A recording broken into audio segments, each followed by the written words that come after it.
In this video, I'm going to go through how to calculate the volume of a pyramid. Now, here we have a pyramid that has a volume formula of 1/3 capital B times H. So let's first make sure we understand what each of the variables mean. Now, there's a difference between a lowercase b and an uppercase b. The uppercase b represents the area of the base of the 3D figure. Or another way to say that is essentially the bottom of the 3D figure. Okay, so we can see that the bottom,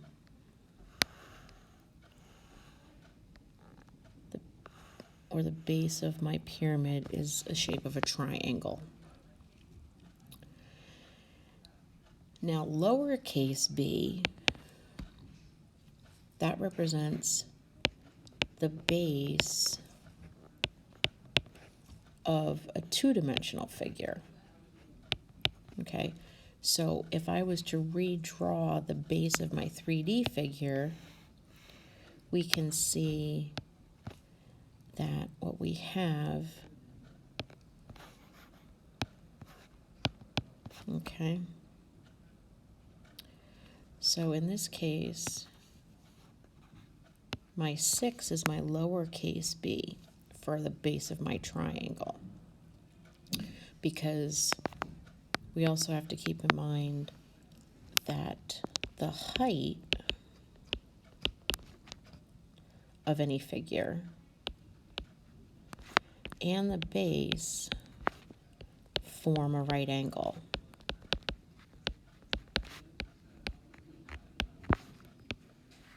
Okay, so if we're looking at just the base of my pyramid, you can see that, and I've redrawn it here in blue, that I do have this little, I have that right triangle here.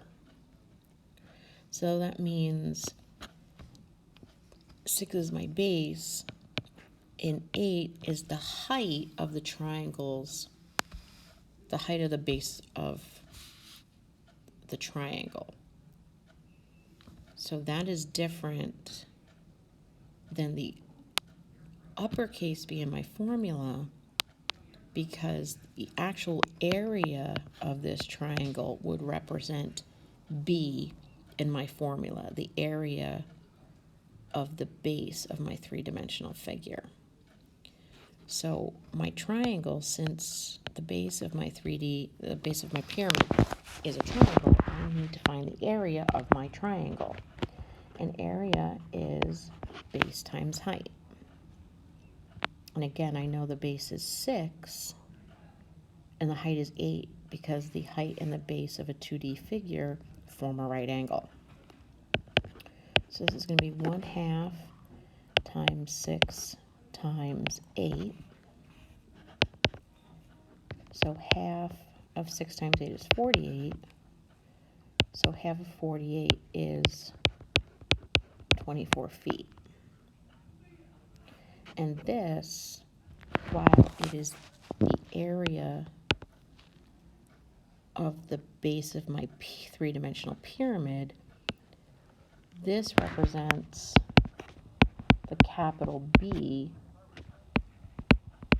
in my formula. Now, the height in the volume formula refers to the height of the three-dimensional figure. And that's this line that I'm highlighting. Actually, let me highlight it in green so it's easier to see. Okay. So the height of my 3D figure is 12 feet.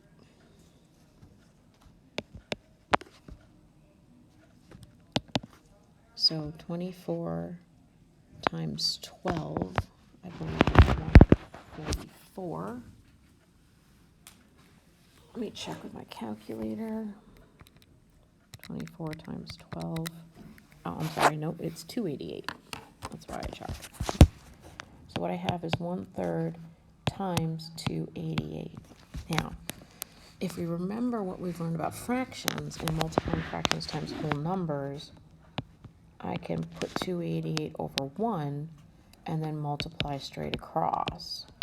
So what I end up having, my last step to calculate volume, is going to be 288 divided by 3. And that gives me a value of 96 feet cubed.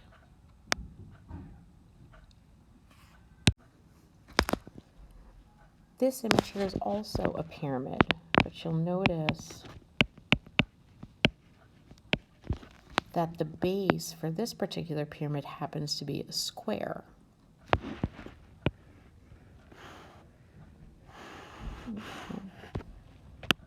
So capital B representing the area of the base of the 3D figure, I will need to calculate that B is going to represent the area of the square. And if you check your MCAS reference sheet, the area of a square, that formula is just side squared. So this is 1/3, and the B is going to be represented by 756 squared, because that's how I calculate the area of a square. And then, of course, the height in my formula for volume is the height of the pyramid itself, which in this case happens to be 455.